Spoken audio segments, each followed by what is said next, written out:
Hello and welcome to the Ocean Impact Podcast. Our guest today is Professor Peter Steinberg, who is a Professor of Marine Biology at the University of New South Wales in Sydney and was the inaugural Director and CEO of Sydney Institute of Marine Sciences, otherwise known as SIMS, from 2009 to 2020. Peter is also on the advisory group for OIO and has become an incredibly valuable advisor and confidant as we go on our journey of discovery. In this wonderful conversation, we get a real state of the ocean report from Peter.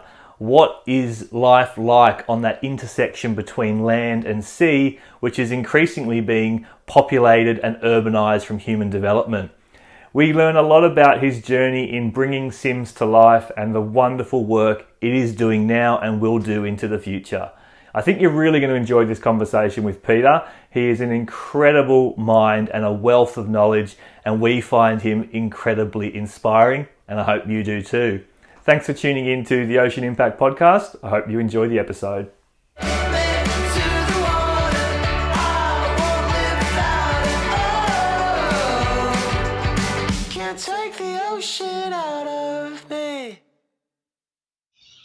I'll wait for those birds to come. Those rainbow lorikeets just going ballistic in the blossom outside. That's kind of nice. Yeah. Better than a lawnmower. Which may very well happen. All my neighbours are off work at the moment, so we might find a leaf blower coming out or a... Well, if we're lucky or something and a siren goes by our house, you'll hear my dog howl, and he's got one of the great howls. I look forward to that. We'll see how it goes. Okay. Well, very pleased to have on the podcast today Professor Peter Steinberg, who among many accolades is a Professor of Biology at the University of New South Wales, the inaugural CEO and Director of Sydney Institute of Marine Science, and a member of the Ocean Impact Advisory Board. So thank you for being here, Peter. Great. Thanks, Tim. I'm delighted to be here and to join you in the podcast. Yeah, well, I am too. And there's a lot that we can talk about today. But I thought I'd like to start where I always like to start, which is who is the person behind this mystery guest? Some people out there may have heard of you, others may have not. So tell us a little bit about who Peter Steinberg is and how he became to be in these very valuable positions to protect planet Ocean. Who is Peter Steinberg? Well, I guess as you may hear, this is not an Aussie accent. So I was born in the U.S., actually in Brooklyn, so I'm a New Yorker by origin, but went to university on the East Coast, became a scientist, did my PhD in California, and came out to Australia on a Fulbright fellowship, actually, just post my PhD, to work on kelp, to work on seaweed forests. And the intent was to come out here for 9 months and then go back home. And while I was here, I met the woman who's been my Australian wife for the past 30 odd years. I guess I should know that exact number, but 30 odd will do. And so the standard statement about how I ended up in Australia is I came for kelp and I stayed for K.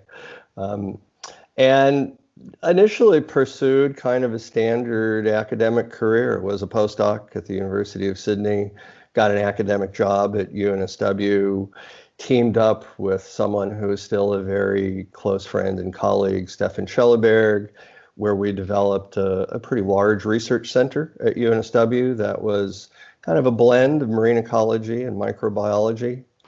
Some of that research led to a spin-out company called Biosignal, where we tried to commercialize some antibacterial and antifouling technologies. That eventually ended up in the hands of Unilever in England. And pretty much as soon as that happened, I was invited to become the inaugural director of SIMS. This is kind of 2009. And, you know, that's, I guess, been my substantive role in marine science for the past however many years that is, 10 or 11 years, while also still keeping a part-time gig in Singapore as a visiting professor and doing really quite a wide diversity of things in the marine space. And growing SIMS, I guess, into a significant node of marine science and research in Australia, and playing an increasing role on the national and international stage as a consequence of that. And, raising a daughter and several pets and all that other kind of stuff. Fantastic. And we're really glad that you ended up coming here for kelp but staying for K, because your services that you're performing down here are extremely welcome. Let's talk a little bit about Sydney Institute of Marine Science. Can you give us a bit of an insight into the history of it and what its role and purpose is now? Yeah, sure. So SIMS is based at Chowder Bay in Mosman, and it occupies the site of a former military base, a former naval base. So in about 2005, the four major universities in Sydney started talking about whether they can combine forces in the marine science space. And the notion being that if you join together, you have greater power. Are you hearing that email ting? Because my emails are coming in. I'll just... All clear at my end. Well, okay, fine, then I won't mess with it. Sorry about that. So in 2005, a discussion at that point kind of motivated by a guy named Frank Talbot, who was the initial chair of SIMS, and me and some of the other scientists pushed to try and form a collaborative marine institute. It's not something that universities typically do. Universities tend to compete at that level rather than collaborate. But in the marine science sphere, it seemed like a desirable thing. And so all marine scientists want a lab by the sea or by the harbor. It's in their blood, right? The world is full of these things, and it obviously really facilitates the research, but it also facilitates that kind of communal and collaborative coming together of scientists at one spot. So the challenge in Sydney was that no university could afford the land, right? How much does a chunk of land the size of SIM cost on the harbor side? So the other thing that happened at that time was the federal government, when Howard was prime minister, created something called the Sydney Harbor Federation Trust.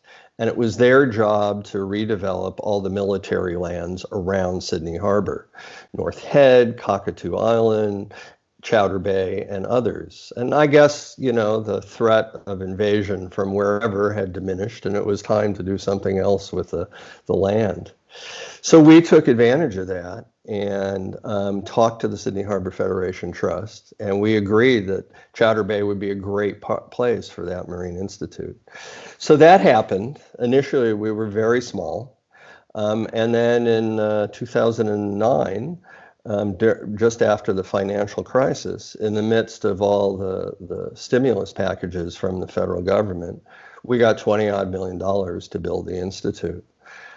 So really, the first part of my career as director of SIMS was as a building project manager, for which I had kind of zero experience.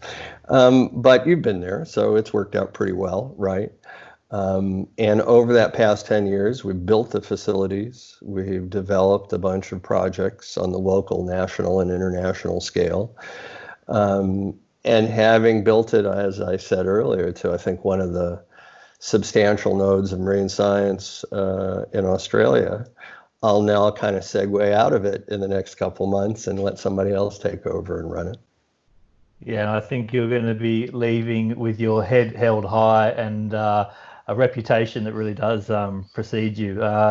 So, yeah, anyone who wants to go and see the site at Chowder Bay on Sydney Harbour, there's tours and things. Can people just head over there and check it out? How would you encourage people to interact with things?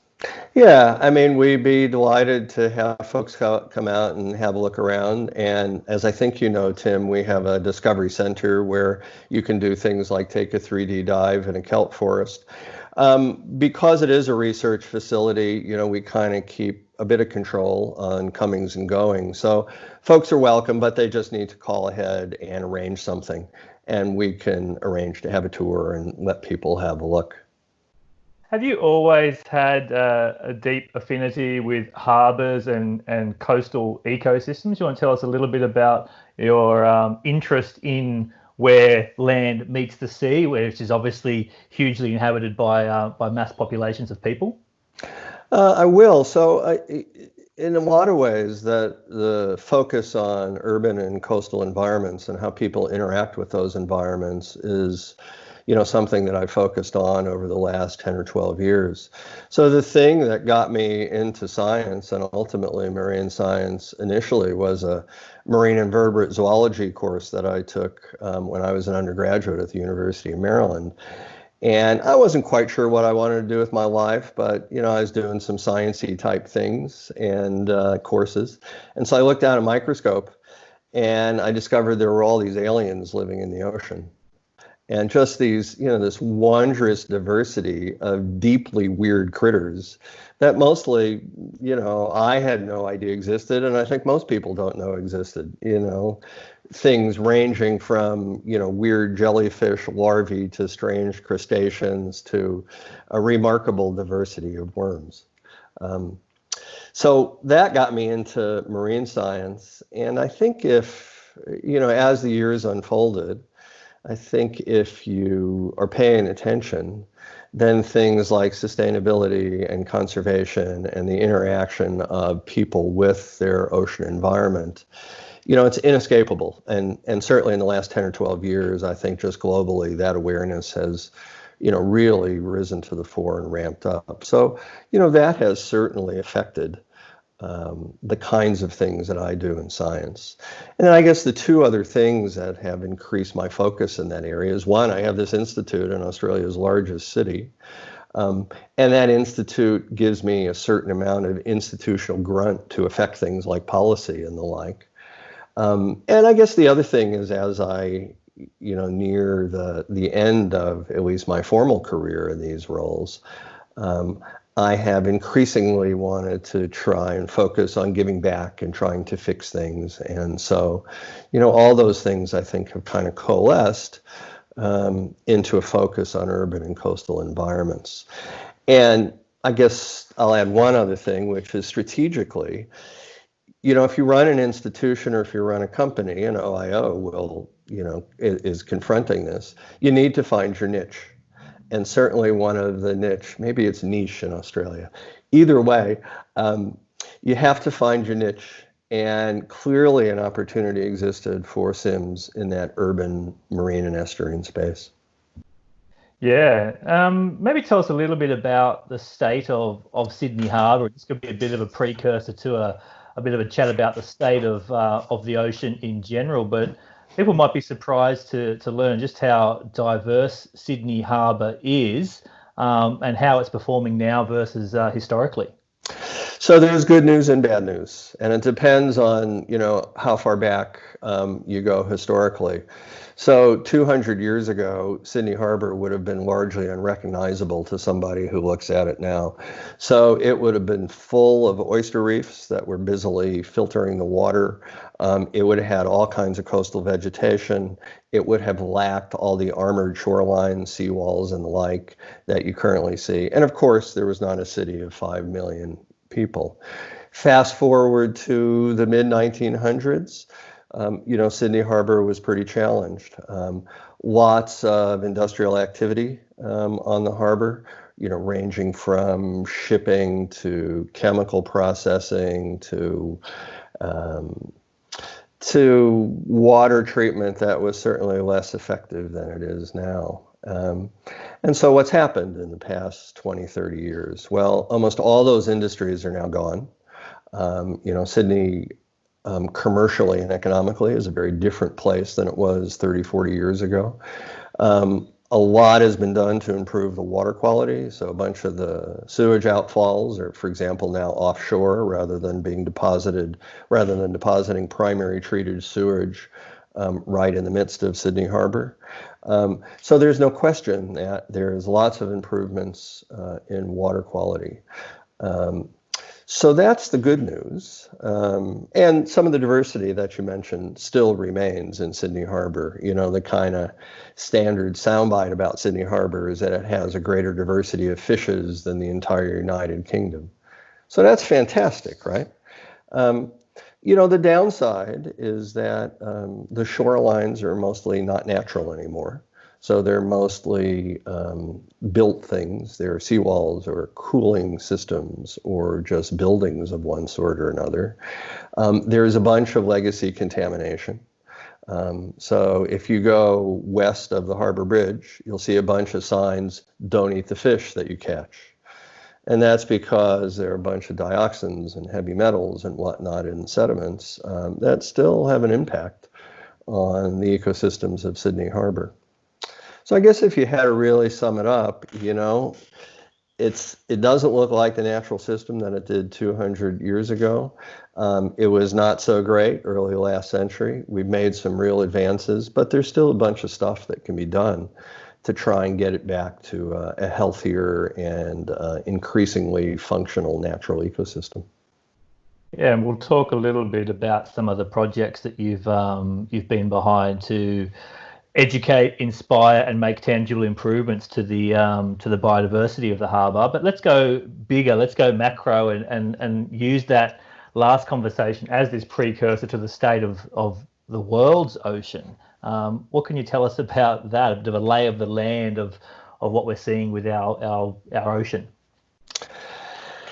Yeah, so whenever anybody asks me that question, it always puts me in two minds. So I think am intrinsically an optimistic person. And so I don't like to do the doom and gloom thing too much. And I also like to think about solutions, which is, part of the reason for my involvement in OIO. Having said that, there's no question that the state of the world's oceans are concerning. Australia is, it's a wealthy country. Its population density is relatively low compared to lots of other places. So in a lot of ways, Australia is, maybe as good as it gets across the world. And I say that with full knowledge of things like, bleaching on the Great Barrier Reef and a bunch of the other problems that Australia faces. So, there are a bunch of issues for the world oceans. Climate change is this major thing that impinges on all of us. Most of that heat gets dumped into the ocean. So there are enormous effects and continuing effects of climate change now, and that will be continuing. And so not only as on land do we need to deal with heating, but of course we need to deal with ocean acidification in our oceans. And depending on how it goes, there are some pretty scary predictions around ocean acidification in the next 50 or 100 years. For ocean warming and things like marine heat waves, those effects are happening now. And so, again, the predictions for the next 50 years, if we don't manage to both do some rehabilitation things in our ecosystems as well as start to put the lid on carbon emissions, there are going to be some real challenges. A lot of this stuff scales with increases in population size. So that's true of some of the drivers of global warming, but it's also true of things like fishing. So, extractive industries generally continue on a pace across the world. We have the issue increasingly recognized of things like marine plastics and debris. And some other kinds of pollutions or pollution and contamination of the oceans, we're doing a bit better. So as population increases, most of those things will scale with population, and we'll need to deal with that. I forgot fishing. Yeah, overfishing remains a real significant challenge across many places. So I'll do one more piece of doom and gloom, and then I'll flip a little bit, because I do think we have to have some optimism around all this. One of the things that really struck me in reading about the oceans and listening about the oceans. So do you know the story of the Kon-Tiki and Thor Heyerdahl? Where they used celestial navigation to... Yeah, so there was this guy, the Scandinavian, whose theory was that the South Pacific, Polynesia, was colonized by folks from South America. Now, he turned out to be dead wrong, and all the human genetic evidence shows that he's wrong. But I think it was in the 60s. He wanted to test whether the kinds of vessels, the kind of ships that those kind of people would have used to get from South America to Polynesia would actually work. So he built this raft, this really pretty low-tech raft, and sailed it to, I forget where he ended up, but it was somewhere in Melanesia or Polynesia. And during that, he talked about just the abundance of life in the oceans. And to the extent that they often could not actually stand on deck because they kept getting whacked in the head by all the flying fish that were kind of cruising around above their raft. So it's a fantastic story about the diversity and abundance of oceans. In the early 2000s, a guy named David Rothschild did something similar in a boat made entirely out of plastic called the Plastiki, to highlight some of the issues of marine debris in the oceans. And when he did that, he literally saw one fish across that entire transit. So that says something about the changes in our oceans over the intervening 50 or 60 years. So pretty striking. Now, having said that, there are a couple messages there. One is, I think we're now aware that you have to manage not just the oceans, but you have to manage the interaction of people in the oceans, right? So this is not just an environmental issue, it's a socioeconomic and environmental issue. And so I think that awareness is a good thing. And I think that it provides a number of possible solutions and greater insight into what we need to do. You can't ignore the people in the equation. And so as a consequence, there is a bunch of new developments in things like green engineering, in restoration ecology, in kind of decision-making tools for how you manage environmental spaces, and in a bunch of other either policy developments, technologies, or approaches by governments to managing the oceans. And so some of that's real positive, some of that's less positive, and it varies a lot across the world. But I think there are some solutions to some of those issues, and certainly organizations like OIO on the technology side have a role to play in coming up with those solutions.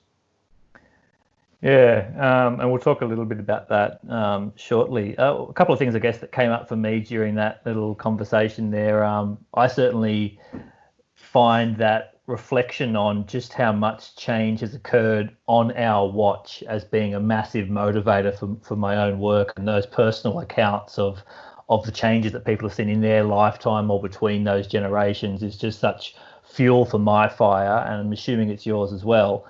So you touched on a few of the sort of solutions that you really feel could trigger a much improved way of doing things. Is there anything even a bit more meta, higher level than that? Like how would you articulate what we as a species maybe need to go through in terms of a change in attitudes or realization of our relationship with planet ocean? Do you lend yourself to go to that level and think at a bit more meta level?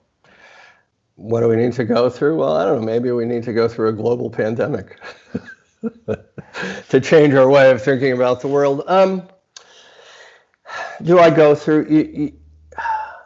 I mean, somewhere kind of in the back of my mind is that kind of framing. But I got to say, I'm a pretty pragmatic kind of guy, and maybe that just comes from, navigating your way through both, commercial spaces, academic spaces, government spaces, over the past 35 years. So I definitely think about it as, here's this fantastic thing, the oceans, that we need to be concerned about. And here's a bunch of challenges and problems. How do we solve them? And, the solutions range from, practical things like restoring kelp to interacting with governments to reaching out to the community at large to raise awareness. And so I think about it at that level primarily. And some of that's global, right? Some of those challenges are global, and so the solutions need to be global. But, what's the expression? I'm pretty solutions focused these days. And it's certainly one of the reasons why we were so pleased to have you join the OIO Advisory Group, and particularly this sort of intersection between your incredible experience in those range of sectors you just mentioned, but particularly the fact you have been CEO of a publicly listed biotech company. And that's certainly where I wouldn't mind sending our conversation now, because one of the great challenges that we're trying to tackle with OIO is how to turn great research and great science into scalable commercial solutions to create this business as unusual approach, as we like to call it. So perhaps you wouldn't mind enlightening us a little bit from your personal experiences and professional experiences in that context. Sure. So, my motivation for kind of taking a little bit of a diversion from what had to date been a standard academic pathway was a couplefold. One is, by about that time, I was interested in how I could make an impact on the world through my science. I had a pretty successful academic career and have continued to have one, but certainly about then and increasingly, as you hear, I want to focus on solutions and on having an impact. And I was also just interested, I don't know if I'm easily bored or just, curious about other endeavors. I was interested in what other walks of life kind of looked like. And so as all that was kind of happening in the back of my mind, the research that I was doing with this microbiologist colleague that I referred to earlier kind of exploded in a particular direction. And the essence of the technology was around seaweed produced chemicals that inhibited bacteria in a very specific way. So they inhibited bacterial communication systems. So they didn't kill the things. They kind of, in essence, it's not a completely true analogy, but probably works okay. It turns off bacterial nervous systems in an analogous way to if you take a neuroactive drug, it shuts down the functioning of your nervous system, or actually in some cases enhances it, but let's not go there. So it was a really different way of approaching microbial control. And one of the really positive aspects of it was because you're not trying to kill the bacteria, they're much less likely to evolve resistance to those, hopefully, drugs, right? And in fact, you could use it as drugs. We also explored it as antifouling technologies for boats to prevent things from settling, because that was one of the things that the bacterial communication systems mediated was colonization of surfaces. So potentially very broad-ranging. If it worked, it would have transformed the way that people deal with bacterial infections and other kinds of bacterial challenges. So the scope was potentially enormous.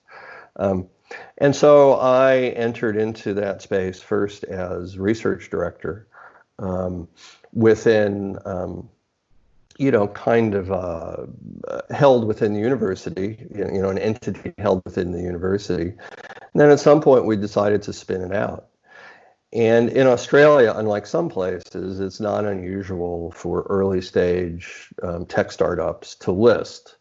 It's not like listing on the NASDAQ, where if you don't have a market cap of whatever, 100 mil or more, people don't want to know you. But here, there are lots of small caps, right? And so we did that. And I was initially research director. And then when our inaugural CEO went back to Sweden, I became CEO of the company. So what lessons did I learn? I learned about the pointy edge of capitalism, right? So the startup space is a lot of people who are willing to play the high risk, high reward game. And so that was a whole different world for me. And it was intellectually pretty interesting, and so I think that motivates a lot of what I do. This has to be intriguing intellectually, otherwise it's probably not something I'm going to pursue. As you hear, I have other motivations about sustainability and impact, but it's got to kind of tweak my curiosity, and so that did. And I dealt with a whole bunch of other people And so what did I learn? I think I learned um, a lot of the lessons that scientists learn when they embark in that space, which is it's about the science for a while, and then it's increasingly about a whole bunch of other things. It's about how do you actually commercialize it? How do you breach that chasm between supporting a research project to supporting a company and, going out and selling products? It's a bunch of technical problems about, for example, in our case, how do you scale up the synthesis of those molecules at a commercially viable rate? How do you partner? Who do you partner with? How do you deal with rapacious venture capitalists? So it's all those things that, OIO is kind of constructed around to try and help startups to do. And, for me, it was very much an experiential learning process. There were some smart folks around that could help, but really I had to figure my way through all that. And in the end, we came up against the global financial crisis and just couldn't raise enough money to keep that company going and keep it in-house. So the technology got handed over, and probably is a little quiescent in the hands of this large multinational. And so there's another message there, which is nobody expected the global financial crisis, right? Stuff happens, and if you're going to keep going, then somehow you need to deal with that in exactly the way that I'm sure there are a hell of a lot of early stage startups that are now trying to deal with COVID, and what that has done to the world economy. So that in retrospect sounded very much like a stream of consciousness kind of litany of things that I experienced as we developed the science and developed that company. But that's kind of my initial thoughts on what that did for me. Actually, I'll add one other thing. So as I said earlier, when that company ended, I almost immediately flipped back to being an academic and then director of SIMS. And boy, I got to say that the experiences and the skills that I developed while living in that more commercial space have proved enormously valuable in running SIMS, and are probably a whole set of tools that mostly academics don't have. So you're therefore passionate about seeing science enter the commercial world. Is that something that you're passionate about now? How do you feel about it, knowing your own personal experiences of how scalable that can become, and and therefore what maybe research institutions will require if that is where you would like to see them heading? So I think I'd put it a little bit differently. I'm passionate about science having an impact on the world. And one of the ways clearly where it will have an impact is through the commercialization of science-derived products or science-derived methodologies. So, Biosignal was one such experience. Some of the other projects we're involved in, like living seawalls, that has clear commercial opportunities. Some other things, I'm not quite sure what the commercial and business model is for them, and they may have to have impact along different paths, and that's okay too. Sometimes that science just needs to affect policy. But impact is the thing, and commercialization is clearly one of the processes by which that can happen. I think you just provided a beautiful segue to one of my other subject lines there, which was about living seawall. Can you enlighten the listeners about living seawall, where it's at now, and where you'd like to see it in the future? Yeah, so a little bit of background. So one of the ways I think about the marine environment is through habitat structure. So what do I mean by that? So, on land, habitats are dictated often by the physical structures, living or non-living, in those habitats. Sydney as a habitat is dictated by the buildings in Sydney. A eucalyptus forest is dictated by the physical structure of those trees. So it's the same way in the marine environment. And in the marine environment, that structure is created by corals or by kelp or by the built marine environment, as they say, right? Seawalls, cooling systems, jetties, piers, new islands. So those things provide the structure of those habitats, and it's often that physical structure that dictates an awful lot about the rest of how those habitats and ecosystems function. So one approach that we've developed at SIMS, as well as other people across the world, is to deal with the built environment, with the artificial structures that now cluster along our shorelines everywhere. And we typically build things without much thought to the environmental sustainability of those structures, how they affect ecosystem function, how they affect biodiversity. So a great example of that, I'm now finally coming back around to living seawalls. A great example of that is the seawalls that dot or coat really our coastlines in Sydney and everywhere else in the world. So those are built to essentially protect the land from the onrushing tide, as it were, from the oceans. And you can see them across all of Sydney, and in fact, about 50% of Sydney Harbor is now armored. They're now seawalls or similar sorts of structures, right? So most of that habitat that meets the water is in fact not natural at all anymore. It's built. So we would like to try and enhance the ecological and environmental properties of that built environment. You know, mostly we don't build things particularly effectively in that context. They're vertical, that has some challenges. They tend to be flat and featureless. So there are a bunch of things you can do to primarily increase the physical heterogeneity of those surfaces. And so to do that, we, in collaboration primarily with a design group in Melbourne, Reef Design Lab, have started producing these seawall tiles. So they're panels about 60 centimeters across.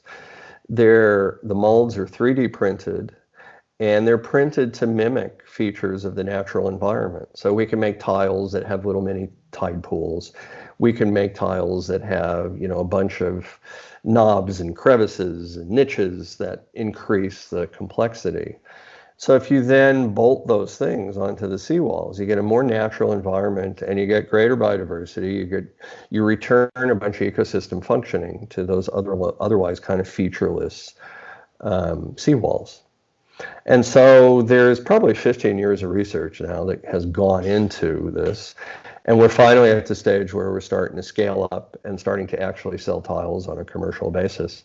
So that's one example of how, you know, we think that the commercial path is a really suitable one to get a more sustainable environmental outcome in this case. And you know, we hope that we can really scale up in a big way and cover, you know, kilometers and tens of kilometers of seawalls, both in Sydney and throughout the world with our living seawalls tiles. Yeah, and we wish you immense success with that project. And certainly when you look online and you watch any of the videos showing the installation and highlighting the outcomes of this particular innovation, it's just remarkable. It's one of those ones that's that beautiful sort of surface of a sandstone seawall, and you look at the incredible diversity that then just is attracted to the tiles. It's just a beautiful, sensible piece of technology. So well done on that one. I saw in the press this week a real moonshot project that SIMS is involved with in conjunction with Southern Cross University, which was this cloud brightening project up on the Great Barrier Reef. This is getting into the really big and illustrious projects. Do you want to tell us a little bit about that particular project, or what you see maybe the result of increased attention around coral bleaching and a real a rush to come up with something which can stop this devastating prediction of coral reef loss in the next decade or two? So you always ask me these specific questions, and I feel the need to provide a certain amount of background here before I answer the specific question. So in this case, The background is, in the last, I don't know, 5 to 10 years, still pretty recently, there has been something of a transformation amongst a lot of us who are interested in marine conservation and sustainability in our approaches. So historically, the primary approaches in the marine space to try and manage things was sort of just that. So we did marine protected areas, or we managed fisheries, or we managed entry of pollution into the water. So to a significant extent, passive is probably not the right word, but maybe reactive as opposed to proactive. And so in the last, as I say, 5 to 10 years, people have suddenly, really come to the conclusion that we need to be way more interventionist. That we need to get out there and actively fix things. And so Living Seawalls is like that, right? We're out there putting stuff in the water. Our kelp restoration project is like that. We're going to get out there and restore kelp forests. So that has influenced the way that people think about the Great Barrier Reef as well. And so, you and your listeners may remember a couple years ago, there was a very large sum of money that was given to the Great Barrier Reef Foundation, $440 million. To start to do things on the reef following some of the major bleaching events. About 100 million of that has been given to something called the Reef Restoration and Adaptation Program. And it's a very interventionist kind of program to a significant extent. And so there are a bunch of things they're trying to do in that program to rehabilitate, restore, and increase resilience of, in this case, the GBR. So in that space, one of the things that is being explored is this project that you mentioned, cloud brightening. And so the notion behind cloud brightening is if you can generate greater cloud cover over portions or maybe all of the Great Barrier Reef, you reduce radiant sunlight that hits the water and hits those corals, and you reduce ocean warming locally around the GBR. And so the guy who's doing this, the guy who's leading this project, is a guy named Dan Harrison, who's been working with and at SIMS for a number of years and has just recently got an academic position at Southern Cross University, so hence the joint announcement about this project. And he's kind of in the prototype stage of this, but what he's done is he goes on a boat and he takes modified snowmaking machines, right? And so it sucks up salt water, sprays it up in the air, and the notion is that that will then provide the nuclei for greater cloud formation. And he's kind of at the stage where he's testing, okay, how much can I get up in the air? How many salt crystals? How much spray? What are the size of the droplets?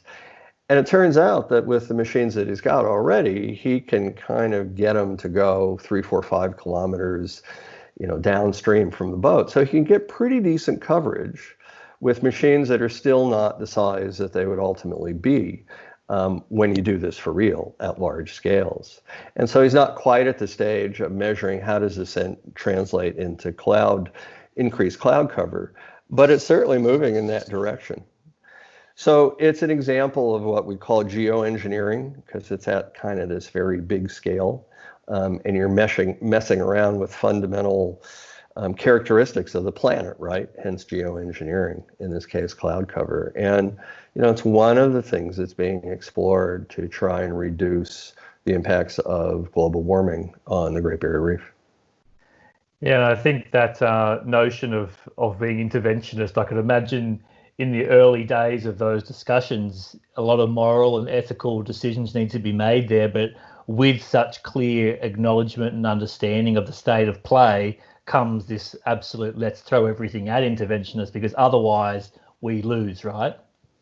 Yeah, I think that's right. And I think that's where a lot of folks, in the marine space have got, and certainly I have. And, absolutely, there's some pretty fundamental ethical and moral issues that need to be confronted. I mean, for geoengineering, but perhaps even more so for some of the more biological interventions that folks are talking about, ideas about assisted evolution, and do you try and force adaptation of corals using a variety of both natural and less than natural technologies. There's discussions about do you do environmental genetically modified corals just because otherwise the GBR disappears? Those are pretty serious conversations to have, and those trigger all kinds of ethical and moral decisions that have to be made. And one of the think challenges that we face in that whole space, in that whole interventionist space, is, as I guess happened with medical biotechnologies, in some cases the progress of the technology significantly outstrips the kind of moral and ethical discussions that need to underpin the actual implementation of those technologies. So we're also very cognizant of the fact that those two things have to progress in parallel. It's about social license, right? You may have the technology, but you sure need the social license to apply or not apply those technologies. Yes, and I'm sure that'll be a feature of OIO's journey into the future as well. I think that conversation was just a nice little, sort of entry point to this next question I wanted to ask you. At one end, the big moonshot idea of being able to brighten cloud cover over the GBR to prevent coral bleaching versus being able to probably go and get your hands on a 3D printer and create some habitat in your local coastal environment. So I'd love to just sort of ask you this question about, all these ends of the spectrum and everything in between. Could you articulate some advice, some hints and tips for people out there who may be these innovative, disruptive thinkers, whether they've got the tools to go moonshot or whether they've just got a garage they can go and tinker in? Like, what would you say to people who really want to get out there and develop solutions with their own two hands? I think that although I'm focused on the ocean space, as are you, there are a bunch of standard messages around technology development and startups, right? And one of them is be clear about how you're identifying the problem. So don't come up with a solution for a problem that doesn't exist. So be clear about what it is that you're trying to solve and be clear why it is that issue needs a solution. Now, I don't think that's real hard in a lot of ways, right? Because as we were talking about earlier, there are an awful lot of challenges. Know your own capacity, know what you're good at, and if there are a bunch of things that you need in doing what you need to do to develop your innovation, be very willing to reach out to people and get the people on board. And I think OIO is doing that pretty well. So for me, I knew a lot about science. There were a bunch of commercial aspects that I didn't know so much about. I'm a relatively quick study, so I could pick things up. But I had people on our board who were really serious commercial heads, and we outsourced a bunch of things from intellectual property protection and financial things and marketing. So get the skills that you need to develop it. But I also think that what would I advise people? In some ways, there's an awful lot of self-selection in people who go down that entrepreneurial startup kind of path. And the people involved have what is probably the primary criterion, which is, a fascination and a drive to try and develop new innovative solutions to problems that they see, in this case, the oceans. And you talked about moonshots versus garage band tech. Different people will be attracted to different things, and the paths to those different solutions can be very different. The bigger the proposed solution, usually the longer the path and the more challenging it is. Not always, but often. So, you need to think through how long do you want to be doing this before you get to the end point and the like. Again, that was a little bit of a stream of consciousness, I think, but not sure that there was a lot of insider advice in there, but that's my initial thoughts about it. I like it. So, here we are in April 2020. We are in the midst of something that certainly my generation and others have never experienced before. Yeah, just in closing, we're going to wrap things up pretty soon. How are you feeling in reflecting upon your career, where humanity is at now, what this great pause or significant disruption means? Yeah, start to wrap things up, I guess, with some final thoughts and ideas there. Um, sure. So I'll do the personal piece and maybe then the broader humanity piece. So as I alluded to, I'm at a stage of my career where I'm looking to kind of wind down and live a little less intense professional life than I have previously. I feel good about it. It's the right time for all kinds of, personal and professional reasons. I'm feeling good about my career. I've accomplished a bunch of things. I mean, one of the things that we haven't touched on is, over the course of my career in Australia, I've trained, 60 or 70 postgraduate students and postdocs who have gone on to, colonize marine science in Australia and elsewhere. And so, I can start to withdraw knowing that there will be a strong legacy, I guess, of the work that I've done over the past 30 or 35 years. And so it's time for me to, not to withdraw completely, but to do some other things, not feeling like, I did a pretty good job on a bunch of things.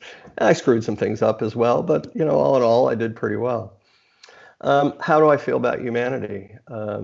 So I have a millennial, a daughter who actually is in the household now during the COVID time. Their generation, or at least her and her friends, seem pretty freaked out about the future in a lot of ways for some understandable reasons. I think that we, as global humanity, have not really come to terms with the consequences of, our population being, arriving at a place that's 3 times what it was in, 1970, 10, 11 million people, which we're clearly on a path to do. I think that has enormous consequences for everything we do on this planet. And I don't know that we've really come to terms with that or are working on solutions at a pace that's fast enough to deal with that. So I think there's some pretty significant challenges coming down the pike. A wise older friend of mine once told me that the way that humanity tends to deal with challenges is, if you use the analogy of hurtling towards a wall, they do nothing until they're 3 inches from the wall. And then they make a sudden right or left turn that represents the solution to whatever the challenge is. The problem with that is every now and again, you don't turn and you hit the wall. And so I do have some concerns that, the pace at which we're reacting to things is not rapid enough given the challenges that we currently face. Hope I'm wrong, but I think it's for your generation and my daughter's generation to, I think, really try and push that pace. And I'm encouraged by the kinds of things that I see people doing, and I hope it happens fast enough. Yeah, thank you for those words, Peter, and for your time today on the podcast. Would you like to tell people where they can go for any more information about you or any of those particular projects that you referred to in today's podcast? Yeah, sure. And thanks, Tim, for having me on. And, I look forward to continuing to see OIO develop and, playing some role in that. If you want to check out me or check out SIMS, the simplest thing to do is to just go on the SIMS website, which I should probably know off the top of my head, but don't. But if you Google SIMS Marine, it'll come right up. sims.org.au. Thank you. Not really that complicated, was it? Very simple. Look, it's been a pleasure, being able to work with you on OIO through your capacity there, and just to learn more about all that you've achieved throughout your career and that incredible legacy that you leave behind. So I thank you on behalf of Planet Ocean and all its inhabitants, Peter. Thanks, Tim. Great to talk.